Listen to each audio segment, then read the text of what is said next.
So I finished reviewing the Star Wars prequels, now it's time to get to the real stuff. Star Wars. That's it. Not A New Hope, just Star Wars. Because that was the original title when it came out in 1977, so that's what I'm going to call it. Even though the original title never really bothered me. Star Wars was a beautiful space opera film that I enjoyed for multiple reasons. One being the simplicity of the story. Rebels versus Empire. Good versus evil. Princess is in danger. Hero must save princess. And I know I've hated on movies for that very reason, but the difference with those movies is it was overly simple and all around boring. There's an exception for every rule, and this is the exception.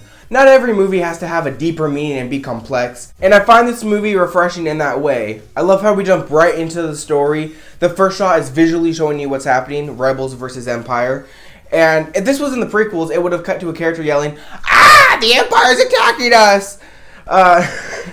The first 10-15 minutes is completely centered around the droids R2-D2 and C-3PO, which was a really ballsy move. And it kind of works. It is a little boring. But the movie doesn't pick up until we meet Luke Skywalker, which is probably the key to the franchise, which is the characters. Before George Lucas created Jar Jar, he created some of the best movie characters of all time with Han Solo, Luke Skywalker, Princess Leia, and Darth Vader. And I love the introduction for each character. Luke on Tatooine and Han Solo shooting Greedo.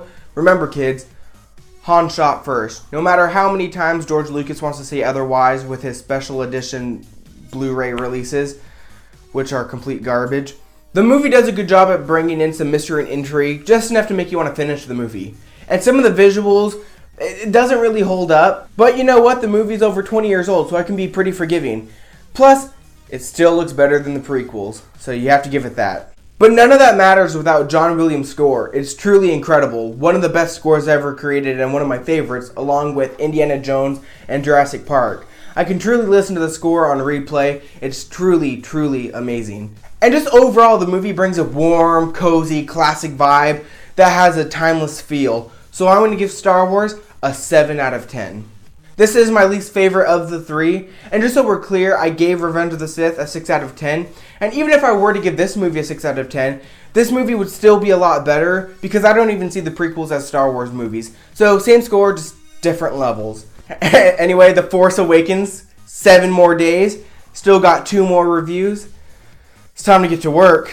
Anyway, make sure to like the video, subscribe, comment down below what you thought of the movie, and as always, guys, see you next time. Thanks for watching. Bono.